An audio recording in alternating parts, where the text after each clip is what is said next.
Welcome to the Herald's Horn. On today's episode, we have art theft, awesome changes to some of Magic Organized Play's most important tournaments, and also we talk about Kotaku. After the break, I'm interviewing Tim, better known as GoldSabertooth, about his path to becoming one of our community's most beloved artists, all while never having illustrated a Magic card proper. I also want to take a second to tell you about something I'm really excited about. Today is the launch of our Patreon exclusive podcast, Heraldic Banter. On it, Cal will be interviewing even more guests about themselves and things they care about. Lots of them won't even be related to Magic the Gathering. Not directly, at least. For the very first episode, which is released as you're listening to this, I'm joined by Tom Marks, the executive reviews editor for IGN, to discuss the general state of the game media industry, online and otherwise. It was an excellent chat that I loved having and listening back to again while I was editing the audio. I'm sure you'll love it too. Heraldic Banter is basically just more of what you already get here on the back half of the Herald's Horn. Just exactly that. More. You can listen today by joining the brass section on Patreon for just $5 a month. By supporting us, you'll get access to Heraldic Banter on the Patreon feed or in your podcast app of choice, even Spotify. We also did just open up a Discord if you want to bother me about my Balatro runs. Without further ado, let's get into the episode.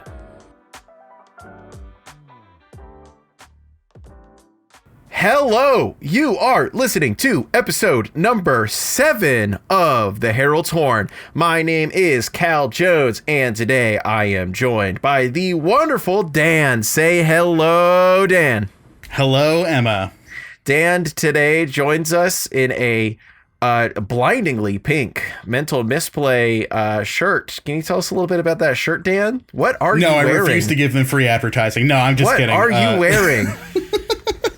It's a bonfire t-shirt. It is the blazingly hot pink bonfire t-shirt. You can get anybody's logo on this blazingly hot pink color if you would like to. Even my own bonfire store in the. And on that note, I am also joined by the wonderful Emma. Say hello, Emma. Dan. This is going great. Dan today, not Dan. Emma today joins us all the way from the wonderful Great Britain. What do you have to say about Great Britain today, Emma? It's great. Emphasizing the air quotes here. Just, I know you can't see them, but. All right.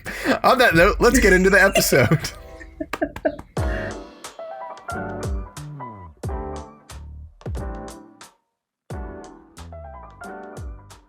And welcome back. It is time to get directly into the news, and we are starting off with a really big one. We already had one really big change to competitive formats recently, and that was the ban update. We talked about that a lot last episode, but they also just announced some pretty impactful changes to pro play in general, starting with they're just increasing how many people they're going to let go from regional championships to the Pro Tour. The biggest numerical changes are the US. 32 people will now be 64 people. They're literally doubling how many people will be moving to the Pro Tour from regional championships. How many people will be able to qualify for the Pro Tour through regional championships in the United States, literally doubling that amount. The second biggest numerical change was the group that for some reason they marked as Europe and Middle East and Africa. I don't know how many Middle Eastern and African players are qualifying for the regional championship through that group of people. My interpretation from reading things online is that the number is probably 0. I could be wrong. That number went from 24 up to 36, and there's a whole ton of they basically bumped up the numbers up in some amount for all of the regions. It is kind of wild to me though. One thing I did notice, all of the South America and including Mexico and the Caribbean, a region which also excludes Brazil. Brazil is its own region for the case of regional championships. They went from getting like 2 invites to 4 invites. That's a lot of people who are really into Magic the Gathering for them to only get 4 total invites. Co-hosts, how do we feel about more people getting to qualify for the Pro Tour? Is that good, Dan? Ideally, yes. These splits seem weird, and Yeah, I don't know. I mean, I suppose it all comes down to the like amounts of people from these regions who are heavily invested in the game and trying to compete in these things, of which I have absolutely no data before me. I know nothing about. I'm completely talking out of my butt. Seems like a low amount for some of these places. Seems like a much higher amount for primarily white places. But I'm sure that is largely where people who are playing Magic are in the world. So I don't know. It's probably appropriate. Emma? I think it's a net positive. Doubling the number clearly means there is a demand for it and more people want to qualify and get on the Pro Tour, which is great. The problem you have is, especially with European and American regional championships, is they are already quite big. They're like GP level, you're close to like 1,000 people playing in these events, if not more. Trying to get now a top 64 finish, which gets you a PT invite. There are some cases you could, like, before this change, if you finish top 64 and wanted like the American regional championships, you didn't even get cash, which is insane when you think about it. So yeah, it's a step in the right direction. I'd like to see more invites. I think the American regional championship should be split based on region. I think you could have 2 or 3 and that would do well. Yeah, like they do it in Canada. Like Canada has multiple RCs based on geography. I think it's getting to the point where you just can't have that one anymore, because if Wizards are going to accommodate to the American audience, which they will because they always have historically, it would be good to see them branch off and have like 2 RCs, like one in one part of the US and one on the other end. But we'll see. Yeah, that would definitely make it easier, I'm sure, for different people to actually get to the event, because it turns out that like flying cross country is pretty expensive. Like I'm sure the people, especially when you go into Atlanta and Dallas all the time. Yep. I know SCG are taking over in October and it's going to be in DC, which is good. It'll be interesting to see what SCG does, but I think we're past the point where one US RC per season is enough. I don't think it was ever enough, come to think of it. But or it'd be like interesting to at least like, I know it'd be tough to regulate too, but I wish even that they'd give you the potential to say like, oh, can I defer my invite from DC to Vegas or whatever, which is like, there's obviously several layers of problems that could introduce. But that would help alleviate at least like, okay, I live on the West Coast. Getting to DC may be kind of expensive. Do you know what would be much less expensive? Getting to Las Vegas, because I live thousands of miles closer to Las Vegas than I do to Washington, DC. But yeah, that's definitely an interesting perspective that I hadn't considered, Emma. I didn't even think about the fact that maybe they could say, yeah, there's 2 RCs. It would make it easier, but it's just cheaper for WotC and for SCG now just to clump it into one space. But it's just the regular criticisms I see of the RC. It's just what Canada. I know Canada's like massive, but they have multiples. Why can't America? America has more players. It kind of makes sense, but for sure. And I would guess a lot of the structure that we're used to for the regional championships may have largely been dictated by like DreamHack and what DreamHack was willing to do and what DreamHack's schedule is. So I think, much as we're seeing these changes now, it'll be interesting to see what changes, if any, we do get to see out of the regional championships when Star City Games does take over the circuit, which I'm looking forward to. It's another thing we've discussed in the past, if you're a long-time listener. If not, go listen to all the past episodes until you find that discussion, because I don't know where it is. And I thought you were going to just call it by episode, and I was going to be amazed. If I had to guess, I would say episode 2. If I had to guess, I would say it's episode 2. Calling my shot. All right, more pro play related changes. They are overhauling how the top level of arena Premier Play works. Historically, there's been an arena championship like every quarter or so. Basically, for every like standard level set, they have an arena championship event. And what that historically has been, 32 players get to play in it for their share of 200K. And the only other prize beyond the 200K was the finalists were invited to Worlds, like the World Championships. Very cool. And then also you could earn points for some kind of leaderboard where like the top X people got invited to the Pro Tour. Cool. An easy way to get to the Pro Tour perchance, and accessible because you're on Arena. Cool. They're mixing it up. The Arena Championship, it used to be capped at 32 players. They are changing it to uncapped, which they anticipate will roughly have 100 to 120 players per, because you still do have to qualify for the Arena Championship, but they are not capping it at 32 players. They are changing the prize pool from 200K to 250K. Woohoo! A little more money, but obviously lower EV. 200K split amongst 32 people compared to 250 split across 100, yada. But the top 16 players will all qualify for the Pro Tour rather than using this leaderboard model. If you just top 16 the Arena Championship, you're onto the Pro Tour. Cool. What they're also changing about this is they're changing the qualifier weekends to get into the Arena Championship. Historically, what you have had to do is qualify for the qualifier weekend.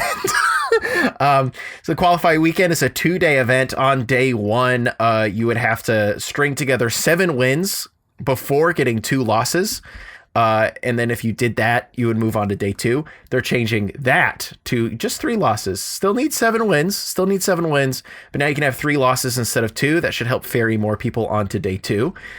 Day 2, big changes. It used to be, if you got 7 wins, you would qualify for the Pro Tour immediately. If you got 7 wins on day 2 of this qualifier weekend. See how complicated this system is? This is why I don't play Arena. It used to be.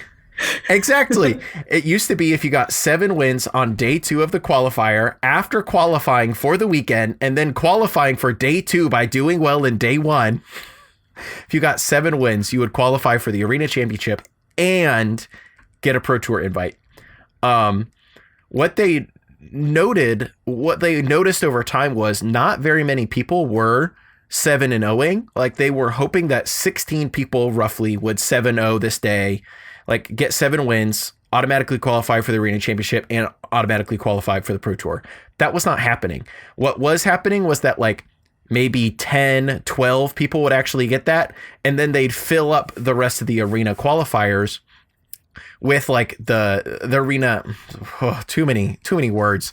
They would fill up the Arena Championship with like the top players from the leaderboard who had not qualified for the Pro Tour or something like that, or like just top on leaderboard. Now, if you get 6 wins, you get to go to the Arena Championship and you don't qualify for the Pro Tour anymore. So if you get 6 wins on day 2, you qualify for the Arena Championship, go on to the Arena Championship, get a ton of money, maybe qualify for the Pro Tour, rather than having to get 7 wins to qualify for the Arena Championship and get to the Pro Tour. Okay, are you tracking? Good news. There's more changes.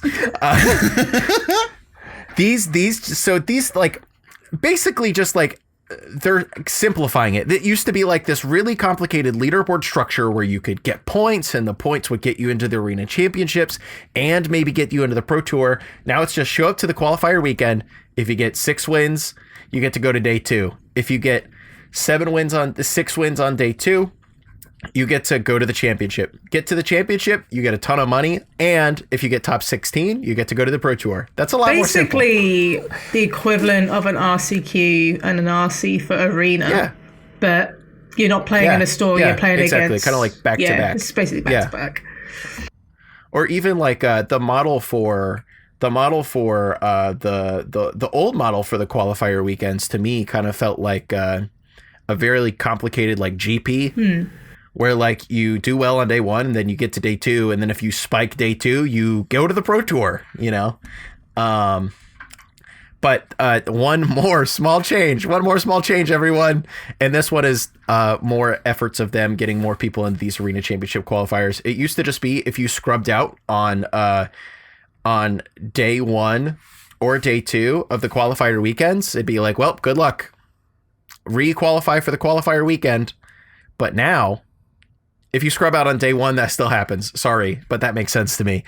If you scrub out on day 2, if you get 1 to 3 wins, you will get an invite back to the next qualifier weekend, day 1. If you get 4 or 5 wins, you will get invite back to day 2 of the next qualifier weekend. So it's possible to like string these together a little more than it used to be too, which is appealing to me, you know, because I imagine it'd be really bad to do well on day 1 and then get those 3 or 4 wins on day 2. And then you're just like, well, I just wasted a lot of effort for nothing. Where now if you get to day 2, you can string together some wins and then at least you'll net yourself either a day 1 or a day 2 invite back for the next qualifier weekend. Dan and Emma, did you follow anything that I just described to you without having looked at our bullet points where I explain it all in my level of detail? Are you asking me to repeat any of it to you? No, but did you get the vibe of what I was putting down? Yes. Yeah. It makes sense to me. So basically you have an RCQ where you play both parts back to back, basically. And if you do well, you get to the RC, which is the championship thing. If you top 16 that, cool, you're on the Pro Tour. If you do bad, you get another go, which is very similar to like the re-CQs that you get at RCs. Yep. Also at Pro Tours, they tend to run an event on Sunday. So if you scrubbed out of the Pro Tour, you will play another event. And if you win that, you get a qualification to the Pro Tour. Yep. That's how Menenguchi is going to be at the next Pro Tour. Thanks, Andrea. So yes, very complicated list of changes, especially to like vocalize. But if you can think about it and kind of just like lay it out in your head, I think it makes a lot of sense. So yeah, I think it's like net positive changes. They kind of like were like, we wanted to eliminate the leaderboard, which could like kind of confuse people. We wanted to ensure 16 people from Arena from every one of these like weekends were going to make it to the Pro Tour, since it was almost always less than 16 that were coming through on the previous model. And they wanted to make it a little easier to stay on the train. And that's why they gave some of those re-qualification options by like doing well, but not getting all the way on day 2. So that's people who like to play Magic the Gathering through Arena. Cool. It is easier for you to qualify for the Pro Tour now. I think I view it as easier. It sounds like positive changes. Yeah, exactly. People who are making it to regional championships, cool. Literally double or 20 or 30% more of you, depending on your region, will now get to go to the Pro Tour. Cool. I'm happy they're increasing the size of the Pro Tour. That's like the net gain of this, is that there's just going to be like 100, 120 more people at the Pro Tour. Which is just kind of sick. I think the bigger Pro Tours are better. I get why they shrunk down the size of them coming out of COVID. They've definitely been slowly expanding and re-kickstarting organized play in general ever since COVID, the COVID lockdowns. I mean, with all of the excitement sort of draining out of the Pro Tour and the competitive scene in general, really over the past few years, I think this is a great way to reinvigorate people to want to be part of that again, to get sort of the play Magic, travel the world mentality back into people's heads. Shout out to Billy Ensign, who's the director of organized play now, just revitalizing it. Like it's not easy to bring back a social competitive game out of a, the pandemic, quote unquote, I'll air quote this because it is still ongoing. It's very hard to, you had this really cool pro play scene pre-COVID, and it obviously has deteriorated because, things got bad. But shout out to Billy for getting that slowly back up to standard.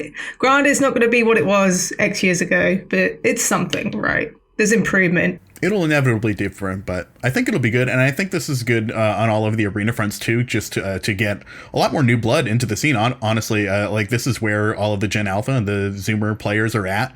This is probably the most accessible form for most people to get into competitive Magic these days. So yeah, I think it's just going to be really great overall for bringing a new generation of people into this scene. And it's like, I imagine it's not super likely that this could happen, but somebody could qualify for the Pro Tour on their phone. That's just pretty sick. I don't know. True. I think it's pretty sick anyway. So many people just rolled their eyes as you said that and vomited in their mouth.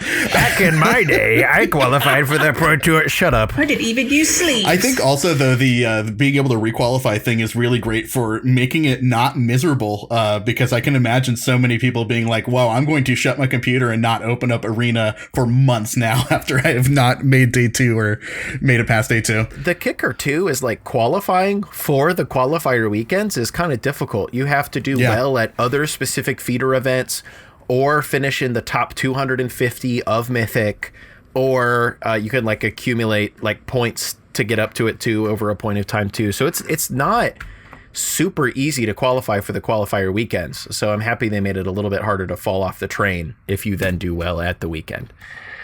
All right, that's enough talking about meaningful, impactful things to people in the Magic the Gathering community. Let's talk about something that people are angry about, justifiably so: art plagiarism. Dan, can you give us the lowdown on this situation? Yeah, I think I can. So we have Faye Dalton's Treble in Pairs. This is one of the cards from one of the Commander precons of a recent set. Part of this, I believe, is Donato Giancola's work from a Cyberpunk 2020 Ravengers piece. And I think a very direct rip. I remember looking at this piece and noting to myself, like, let me put on my tinfoil hat for a second, and saying, wow, that one side of this piece looks so much different than this other side of this piece. The colors are completely different. The composition of the characters are completely different. And yeah, it is just a straight rip from one to the other. And I believe that Donato took to Twitter and Facebook to call that out recently. All the people to plagiarize, Donato Giancola should not be the person. You shouldn't do it anyway, to put it out there, but it's quite the bold claim. Somebody as prolific and recognizable and... Yeah. Like, in the fantasy space, not just Magic. Like, they've done a ton of Warhammer stuff as well. It's a bold move. Someone who's still working with Wizards, right? Correct. They recently did some artwork for the Sheldon Secret Lair. Yeah. Right, yeah. The Ink Shields? Yeah. Let's see. Cyberpunk 2020, The Ravengers, is a novel that was released in 1995. So this is a cover for a book from 1995. So like I can imagine, because they've been around and doing art that long. And I can see why this person maybe thought that they could kind of get away with it, you know. Oh, here's this like kind of fantasy sci-fi book from forever ago. It's kind of fits the vibe of what I'm maybe aiming for. What if we just did this? But it's so blatant. It's the piece mirrored, and they drew a little like overshirt on the character and gave them a little longer mohawk and swapped out a gun for an axe and then extended it over to the side so they had room to paint one original part of the painting another person. I just thought they like stole the figure or were like reusing the general vibe of the figure or whatever when I first looked at it. And then I realized, nope, those are the exact stairs. Same the lighting is the exact well. same. That arch, exact same posture. That archway is exactly the same. The entire backdrop is the same. They like removed details from the backdrop to like try to cover up what they did, but it's so blatant. And this is now the third major scandal I believe we've had, at least within the last few years along this line, because there very recently David Sondred was accused successfully, I would say, by another Magic the Gathering artist, Lorenzo Lanfranconi? I don't know. Can anyone else give that a shot? I'm going to say Lanfranconi. Okay, that's much better than I did. Too. So, I would agree with you. I said, I'm going to sound this out, and then I should have just gone by vibes. Lanfranconi. The Lost Caverns of Ixalan Commander reprinting of Wayfarer's Bauble. David Sondred, an artist which now Wizards has cut ties with for obvious reasons, did basically directly rip a landscape painting by another Magic artist and put it into the backdrop of their piece. So, and then of course there was also the Crux of Fate, Strixhaven. Oh, I forgot about that. I do not remember the exact artist or the exact artists involved, but it was found that like they basically ripped off somebody's like fan art on DeviantArt of Ugin and Bolas to like make this painting, which is cool, kind of rough. Yeah, and so like maybe this is a me thing because I have an anxiety disorder. I would not be able to sleep at night having plagiarized someone else's work and putting it on a Magic card. I can't believe. Like, I can't believe being like, yeah, nobody will notice. Like, so that's part of it, right? Let's play devil's advocate for a second. So I'm not saying Emma's going to bat for art stealers. I'm not. Oh no, I'm going back to my English major class in college. Obviously, artists are put under tremendous pressure. The deadlines are like super tight. WotC doesn't probably pay these artists like the most money in the world, so the pay is like decent, but not it's decent, great. But not comfortable. I wouldn't know. You'd have to get an artist or someone from an artist to interview Cal to get that. But from the general impression, I've seen from them before that's general impression is like the pay is like standard-ish, but it's low-ish. They're selling their artist proofs. They're selling their original paintings. So it's like you clearly work with WotC because of the client, the fact that they are associated with like D&D and Magic. They've got this such strong brand power. You work with them. You don't do it for the money necessarily. And deadlines might have been like really tight. So when people do that or take on too much work, they do cut corners. And this is where plagiarism comes in. Happens a lot in the writing content space as well, because they're under tremendous pressure for whatever reason. Not justifying that, plagiarism is fine, because it absolutely isn't. But sometimes you can just be led down like a desperate road. And when you're desperate, you make really bad decisions. And could have happened here. Who knows? Yeah, that's like an Emperor Palpatine speech. I do think that is like something that is very concerning, because like it is obvious to me. Like, sure, I think I don't want to be like a stealer apologist here, right? But I can get it. I'm sure they're like desperate. They have 5 things coming down and they say, oh, the easy thing to do here is to cut some corners a little bit. And the thing is too, like some amount of tracing or drawing direct inspiration from other things, or like tracing something to get the general vibe of something and then continuing to work on it yourself is like actually pretty standard practice, especially with a lot of digital art. Like back in the day with Noah Bradley, he who shall not be named, incredible art piece, endless suns. No, it's a card from Amonkhet. It is a massive sun like coming over a sand dune. Approach of the Second Sun? No, it's not that either. It's a land card. Endless Sands maybe. But yeah, Endless Sands. It's just a massive all-encompassing sun with like over a little sand dune. And if you like, he released a process video of it, and if you watch it, a lot of the initial inspiration that he takes from like some of his early sketches is he like took a big picture of the sun and put a picture of a dune over it, and then was like, all right, how would this actually look if I drew around these things? So like I get that people do that, but there's a difference in between doing that and then what very obviously happened with this Trouble in Pairs art and some of the other things we've happened. It's like 1-to-1 copy and then add in some other additional elements as well. I wish that artists did not feel driven to this. However, I do wonder how much of it is kind of just like in the same vein as, we've had discussions about cheating in Magic the Gathering before in the community and stuff. And like, there's a lot of people say like Patrick Sullivan, who pretty much would say, throw them in the hole. They're doing this because they can, and it's not a one-time occurrence.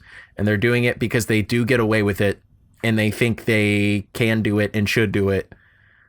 And so I can't help but think of like, would maybe be the same for artists. Like they got away with it once, and then they're like, well, okay. To be fair, I can just keep Wizards doing are pretty proactive on this stuff. They will release a statement. It'll never happen again for a Wizards. Yeah, it'll never happen again from like Wizards' perspective with this artist. But it just sucks that it's a thing, especially with like AI cropping up as well. It's just not a good time. Yeah, exactly. And like, Faye Dalton is like not a unnotable artist either. They are actually like relatively well-known illustrator in London that like won awards like all the way back in like 2010 and that kind of stuff. Like they've worked for Titan Comics. They have worked with PlayStation. Like if you've looked at their website and stuff, or if you like look at their Instagram, they've been making really good art for a long time, and so I hope they have a lot of wonderful pieces, even for Magic. They did exactly. all of the Planeswalkers as baseball players series, that Secret Lair. Yep. So I don't know. Obviously, Faye Dalton will never work for Magic the Gathering again, but at least I assume so. Anyways, but I hope that, oh man, they did that whole old like Rise of the Dark Realms Gravecrawler, like one of the earlier the Galag readers, which will never be seen anywhere, the Russian one. Anyways, sucks, hate to see it. Hopefully like this stops. I would imagine the reason that we are seeing more of it, like we saw it with the Strixhaven stuff, and then we just saw it with Lost Caverns of Ixalan Commander, and now we're seeing it again.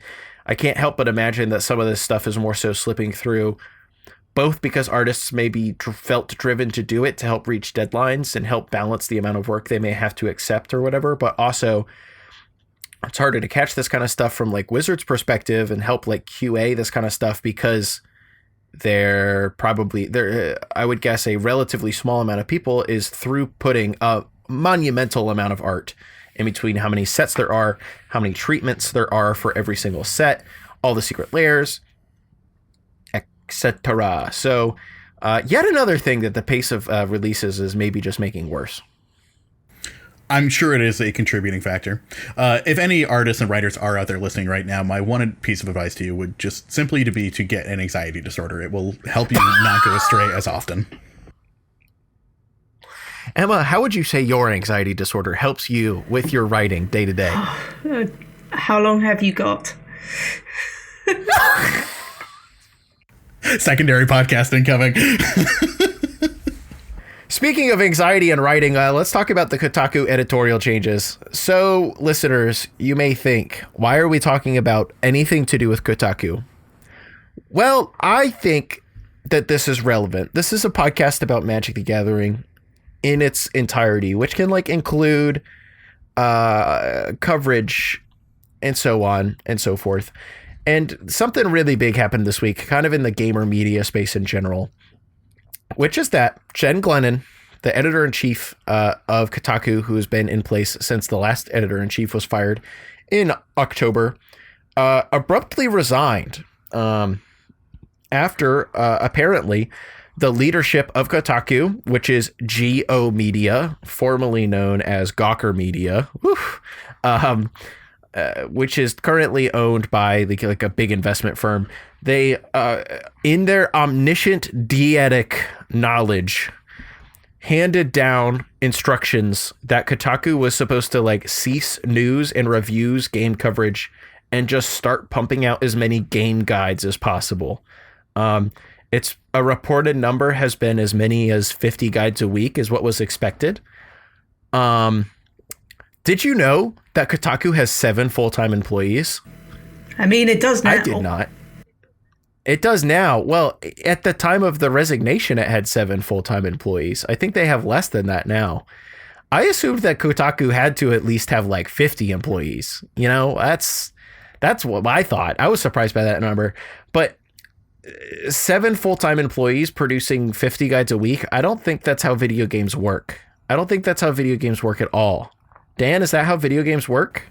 I couldn't imagine the level of substance that you would be able to put into writing that many guides a week. Like, what could you possibly... You would be verbatim, like, this is another situation of plagiarism. You would just verbatim be ripping off YouTube just open guides. up guides.ign.com, copy, paste, guides.kotaku.com. It's like, there's like one of 3 things that whoever owns Kotaku that have made this ridiculous decision, it is a terrible decision. So the first one is, cool, we're going to turn to AI and pump these out 50 a week because that's what we want. B, this is a way to put unreasonable goals onto the rest of the contractors and full-time employees so we can get rid of them. This is a way, just an excuse to fire them for like performance issue, like reasons down the line. Third one is like,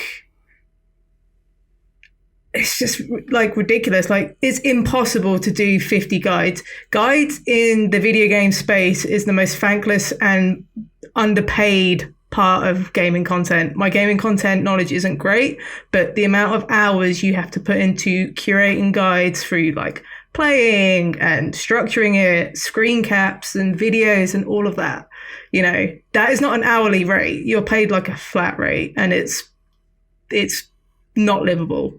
So sometimes I think about how much work has to go into just like the basal part of figuring out all the stuff in the video game that I am so dumb that I'm Googling to don't get me figure it wrong, out. Like, guide content has a really long tail. And what I mean by a long tail is that it's good with SEO. Google love that stuff. It's really helpful, especially if it's written by a human being. Google have updated their like SEO search stuff where if it's AI or if it's not helpful, they just rank it lower. So the more AI stuff you churn out, the worse it's going to be. So if Kotaku do go down this route, they've kind of shot themselves in the foot at the same time. Thank you. Keystone update to Google March 2024. Our godsend. Thank you. It's ridiculous. So why I kind of wanted to specifically to bring it up on this podcast is like, it may not seem like industry news, but to me, it kind of is industry news and related to Magic the Gathering, because like this to me feels like some stuff that has come down at like some of the larger Magic institutions and all that kind of stuff, kind of just like by market forces. But it does feel to me that there is this level of, I'll call it short-sightedness, present across the entire like gaming media landscape. Because sure, if you make in an interview that is going to be released very soon after the release of this episode on this topic, I'll talk more about that later. I refer to it as SEO slop. The more SEO slop you can put on your website, the more clicks you will get from outside sources. And, you know, driving traffic to your website is a net positive in many ways. It gets eyeballs on your website. You can gain revenue from that way. If it's quality SEO slop, which is possible, then and that you may get somebody to return to your website more naturally, which is about the best you could ever ask for. But when you are changing your entire business model from creating quality content that will bring you repeated visitors, I mean, in this case, website visitors are also effectively your consumers or your customers. It'll get you invested customers, that kind of stuff. Changing your model from that to saying, well, would it be all that different if we actually just made a ton of junk that would still get us Google clicks? That's not exactly the same long tail proposition. I think like this is me off the cuff here. I would not be surprised if that decision was made by people that have zero clue about the industry in general and just go, guys, that's the thing I keep saying. We should do more of those because they do this. And it's, as you rightly say, it's short-sightedness. But a lot of corporations that own media outlets are very short-sighted. They care about the short-term wins because the short-term wins is what makes the number go up. Long-term stuff does not make the number go up quickly, and that's what they care about. Yeah, I think there's definitely a lot of people looking at this situation and similar situations and seeing just how comfortable audiences are with these sorts of things, how comfortable the general public is with these sorts of things, and seeing how far they can sort of push the envelope with getting people out the door and getting more low quality, high AI produced content out into the world. And like, I think the kicker is too, it is like kind of tough. Like, devalues not magic journalism, but gaming journalism. Just saying, gaming journalism is guys. It's not just as much as magic journalism is not just deck guides. Like, it's just again short-sightedness. Exactly, and we should do some deck guides though. That would probably be good for our numbers. Herald's Horn deck guide. Emma, what are you putting in the mole god these days? I don't even know what the card's called. What is the card? Anzac, the Quake Mole. I don't know. And I always want to call it That's Anorak. why I always think of Anorak every single time. Okay, I'm glad I'm not the only one.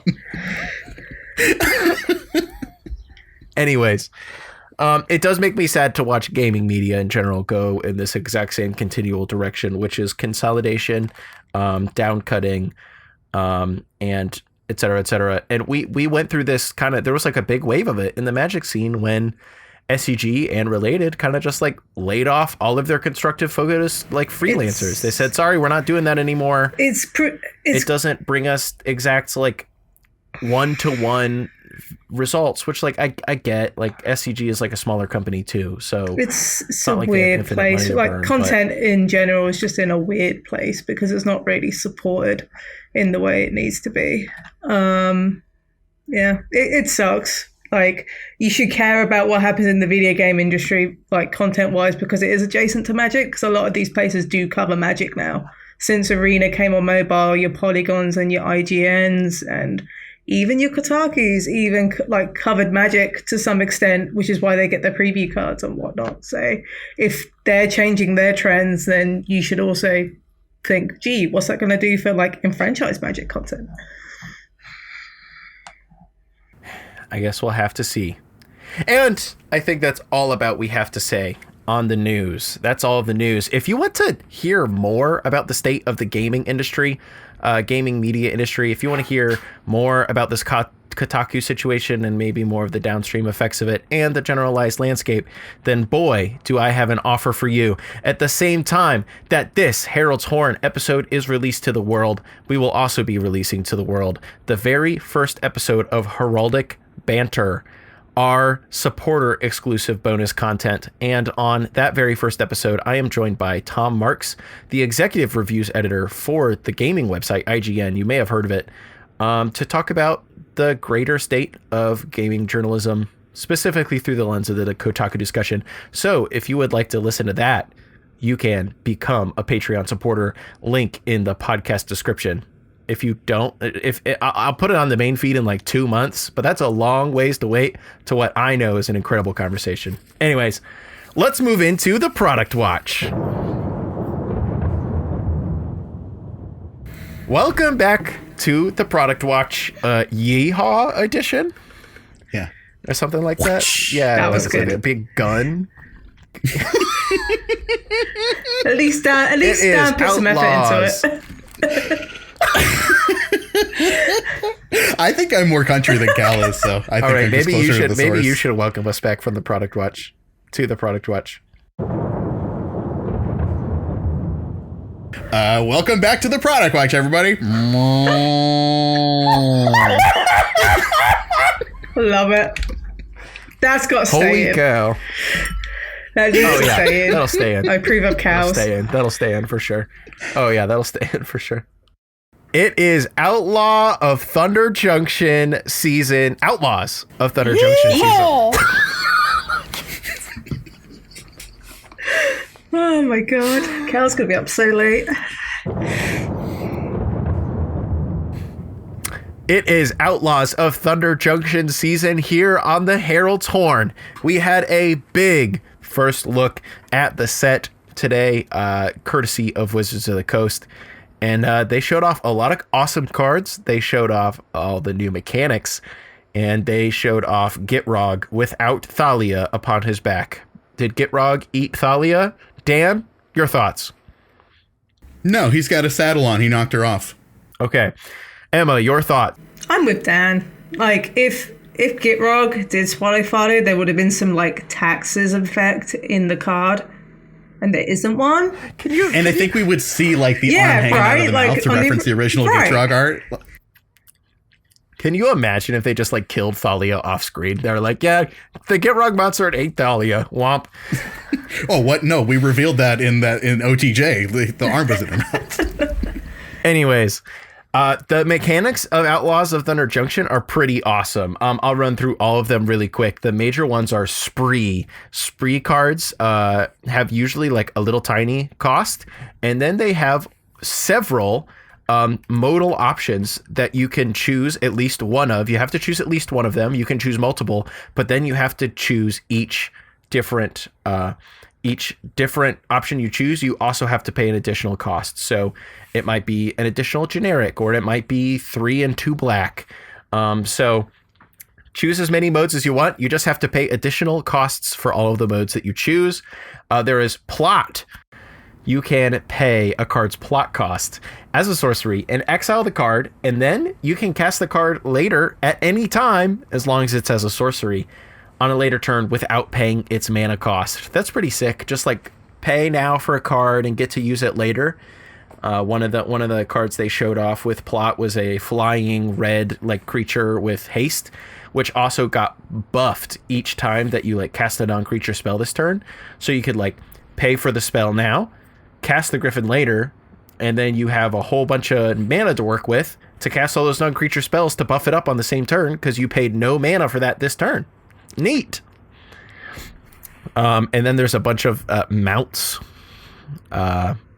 They all have the saddle mechanic. They kind of work very similarly to vehicles in that if you want to saddle up a mount, you have to tap any number of other creatures you control with total power X or more as a sorcery, where X is, saddle 1, saddle 2, and then all of the mounts are creatures that then have additional effects if they have been saddled. Cool, exciting. There's crimes. You can commit a crime. There's a lot of cards that care about you committing a crime. You commit a crime by like targeting your opponents or any permanent they control or any of the cards in their graveyard. So at long last, when somebody thought seizes me, I can call the police. And I also saw that it was noted that spells on the stack as well. Yes, cool. Targeting spells on the stack as well. Yes, so countering somebody else's spell, crime. Casting Farewell is not a crime. It's good. Nope. Legal game action. I am emailing Mark Rosewater. I'm going to visit his house. Overloading Cyclonic Rift is not a crime. Oh my gosh. But single target Cyclonic Rift without it being a crime. Yeah, exactly. Single target Cyclonic Rift, a crime. And then there is also like kind of another cool theme, which is like Outlaw Matters. They've made like kind of a new, I forget party? Exactly what they're called. Yeah, it's kind of like a new party It's Villain Party. a card they yeah, it's like a villain party kind of. They showed off one card. It's a new Vial Smasher. And it's just like whenever Vial Smasher or another outlaw enters the battlefield, you get to ping an opponent. And outlaws are any creature that are assassins, mercenaries, pirates, rogues, or warlocks. So just kind of a new like batching term, I guess, is what they would usually call it, batching for a bunch of different creature types. So those are all the mechanics of Outlaw of Thunder Junction. How do we feel about the set after the mechanics have been revealed? I feel more positively about it. Like last week, we were all like, theme, whatever. I think the theme's kind of fun, but I love pretty much all of these mechanics. Now, in the podcast notes, I think that the modal mechanic is really cool and interesting. I think that there will be a lot of fun cards for that probably. I'm a little wary about plot. Like historically, free spells are a little weird, but this is definitely like a much more enticing version of foretell. Like foretelling something always felt really bad to me, especially in limited. But like that seems like a really fun limited mechanic in my opinion. I don't know. So it seems like it's going to be a fun set. I'm excited for it. I love how many uncommon legends there are, and it seems like there's going to be a fair amount of really cool cards in this set. Agreed. The mechanics seem really flavorful, which is sweet. They seem to look really fun for limited, which is also really sweet. I'm also a big fan of Spree because I like the idea of building your own cryptic command, basically. Those kind of spells or mechanics, tend to be pretty well received because, it kind of mitigates that, I drew this at the wrong time, but you can kind of curate and build things as you want. You can either cast all the modes or you can choose what you need. Those tend to be really good and tend to be really good for your mana curve. But yeah, seems sweet. I'm really looking forward to Limited. Limited does seem like it'll be a lot of fun. Yeah, especially like some of the stuff like I like how Outlaw Matters. I like how it like the set doesn't take itself seriously as well. We've had a lot of serious Magic sets with the whole, Phyrexians and stuff. This is a little goofy and a little cheesy, and I'm here for it. I definitely agree. Another thing of note that they showed off today, the enemy Fastlands are finally being reprinted. Number one, them going into Standard is awesome. Enemy mana bases rejoice. The enemy mana bases in Standard have been a wreck for a long time now. And also, it'll just be nice for them to be reprinted for Pioneer. They're pretty important in Pioneer as far as mana bases go, and their prices have been kind of sneaking up there because they have not Is this their first reprinting since their original printing in like Kaladesh/Aether Revolt? I wanna say Whichever one of the Into two it was. standard, yes. There was yes. the Challenger decks a little while ago that had a few of them. So I think Concealed Court. That's why Concealed Courtyard's the cheaper out of the lot because it had The cheap one. It had like a Challenger deck, but in an actual like to standard printing, no. They were also in a secret lair recently, the Doctor Who ones as well. Okay. Yeah, I was gonna say I want to say they're in a Commander Precon or something like that. But yeah, I love to see it. Gorgeous new art. Emma, you posted the set arts and the full arts right before we started recording on Twitter. Absolutely love those full arts. They look so cool. Just a big train. Yes, indeed. And all right, let's see. Here we go. What else is there of note about Outlaws of Thunder Junction? One more thing. There's 6 set symbols. 5? 5 set symbols is how many set symbols you could see in your local set booster or collector booster. Before in the set and collector boosters, 5 if you're clearing the commander decks, because you don't get commander cards in stuff anymore. Aha. All right, collector boosters. 5 in the collector boosters. 4 in the play boosters, not set booster. Great self-correction, Callahan. You're doing great. What's up with all the set symbols, Emma? So what's the love bonus sheets? So the breaking news, which is the let's call it the original bonus sheet, like the bonus sheet the only one they intended to have for collector and play boosters. This is your bonus sheet where it cares about committing crimes. So you have stuff like Crime and Punishment, you have Thoughtseize, Mana Drain is one that's going to be in there, you've got Grindstone that's going to be in there, and all these cards care about committing crimes because that's the flavour of the set. This does not change the legality of those cards, so Mana Drain is not standard legal. Sorry guys, whatever. So sad. It's just a cool bonus sheet, very similar to Enchanting Tales from Wilds of Eldraine, the Multiverse Legends from March of the Machine. It is very similar to that. Then you have something called the Big Score, which is the second bonus sheet, but this was intending to be part of the Epilogue booster set. So they were planning to release a third booster line with this release. But they noticed March of the Machine Aftermath didn't do great because why would you pay $6 for 7 cards in a booster pack? Surprisingly, it did not do well. So last minute, WotC decided to put the Big Score stuff into these play boosters instead. And these are standard legal. I think there's about 30 to 40 cards. All of them, like most of them new. There's some reprints in there. Torpor Orb was revealed earlier today. That is standard legal, which also makes these Pioneer legal.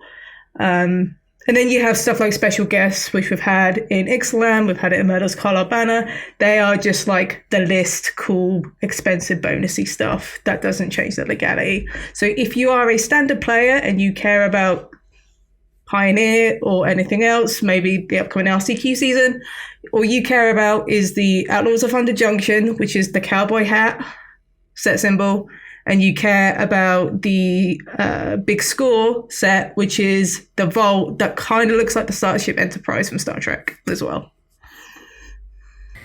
That is a whole lot, but my understanding of it is like this amount of set symbols, like this is a lot. However, moving forward past like this set or maybe the next set, pretty much whenever they stop having planned Aftermath boosters to not worry about anymore, one of these like sheets will probably go away, right? Like this isn't like future looking, we'll always see a million set codes. Hopefully we'll see like 4. Ixalan was also fine because you had Special Guests, you had the Commander set, you had the base set, you also had the Treasure Trove, but that was limited to a promo pack that you got with every booster sort of thing. It was a box topper, so that didn't really affect anything. This is the problem when you start condensing everything into one booster line for just your normal player, is that you're just going to get a lot of this ancillary stuff. And by the way, all this stuff is like limited legal. You can mana drain someone in limited if you open it. You can Oko FIFA crown someone in limited if you want to. So have fun, I guess. Like set symbol wise, this is just a weird occurrence. it technically works out better because you're getting one less product SKU out of the deal that you don't have to worry about. It's just put into play boosters instead. And those cards are standard, legal at least. It would be weird if if it was this bonus sheet was just like, yeah, it's like modern legal or whatever. These are standard playable, so. All right. Well, excellent. That is everything about Outlaws at Thunder Junction, unless either of the co-hosts have anything more to add about the YEEEEHAW set. Any other thoughts? It's cool. I like it. Seems fun. TCG Player has a preview on Wednesday. Check it out because I'll be writing about it. Excellent. When this will be releasing today. Yeah. Excellent. Exciting. And that's the only thing we have in the product watch. Somehow they've only released one thing. We need to figure out what we're going to do in May because there's like no releases in May. Emma pointed that out to me. As of right now, there's no releases in May. We might have some short podcast episodes. Oh, I mean, there'll be something to talk about. Cal, when you started this podcast, you said you didn't want the product watch to be a weekly segment. Yeah. Well, since the co-hosts are getting real opinionated, let's go ahead and move on to the co-hosts' notebook. Welcome to the Co-Host Notebook, the part of the show where the co-hosts get to talk about whatever they want. I think we can call this entire episode the Co-Host Notebook, maybe. I don't know. But no, sassy. No, I'm kidding. I'm putting on my little sassy hat. Getting a little sassy. So yeah, welcome to the Co-Host Notebook. This is where the co-hosts get to talk about whatever they want for a little bit because I decide everything else we talk about. So we're going to go ahead and, as usual, start with Emma. Emma, what do you have in your notebook? Stardew Valley, update 1.46. It's great. There's a great. What have you liked most about it? There's a new farm you can start on, and it's called Meadow Farm, where instead of like having a farm that's tailored towards like mining or one that's tailored towards foraging or growing fruit and veg. This one's tailored to raising animals. So you start off with 2 chickens and then you just have an animal farm and it's great. That's pretty sick. Oh yeah, and it has I saw it has like a new type of like grass or something. There's so many quality of life updates, and this is probably like the last massive update to Stardew Valley because Concerned Ape is working on Haunted Chocolatier, which is the next game that they're working on. So there's been a huge like song and dance about this because Stardew Valley is great. It's one of my favorite games just to play when I don't need to think, which is really nice to have sometimes. I don't always want to be thinking. I just want to look at pretty colors and talk to my cows. Preach, sis. Oh my gosh, go off. Have you played much Stardew Valley, Dan? I never have, but I understand. I like being in the woods and being alone and enjoying peace and quiet. And that's very much the vibe of Stardew Valley. It's like, yep, I'm gonna do a little farming. I too am very excited about the update. I won't be engaging with it for a while because I really played myself. I like went through my like every 18-month like hyper fixation on Stardew Valley like a month ago, so I'm kind of like Stardew Valley'd out. But when it comes back around, the update's huge. I purposely have not looked at the patch notes, but I saw that they were like monumentally large. It's a massive update, which is cool. That's sick. I hope you have a lot of fun with Stardew Valley. I'm sure you will. I hope it brings you much peace and relaxation. We'll bring an update to the next podcast episode. Co-host notebook. Emma did not show up because she's playing Stardew Valley. How many cows does Emma have this week?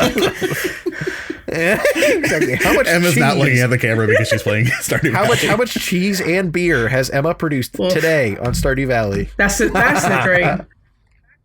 Exactly. Just living out what you hope you could do like in real life just through a video game, making a lot of beer and cheese. I did see in the patch notes you can drink the mayonnaise now. That's grim. Yum. All right. Speaking of mayonnaise, Dan, what is in your co-host notebook? Well, of course, I will be continuing my segment where I recount the latest episode of Skibbity Toilet. So the toilet rises up out of the depths. No. Oh my god. No, I've been getting a big time back into my record collecting lately. I've been putting it off because I have been a little bit low on the excess funds that are necessary to do so. But my local record store is this very small little place that has, I swear, someone who has the most excellent music taste must die in my neighborhood weekly, because I don't know where they get all of these fantastic records that are all original pressings in perfect condition. I just got the debut album by Ultramagnetic MCs, which is probably not one that people know very well. If you're a fan of the Grand Theft Auto San Andreas series, this is where I've gotten most of my music taste from as a child. But they were featured on the Old School Hip Hop channel on that soundtrack. But yeah, just a 1988 pressing.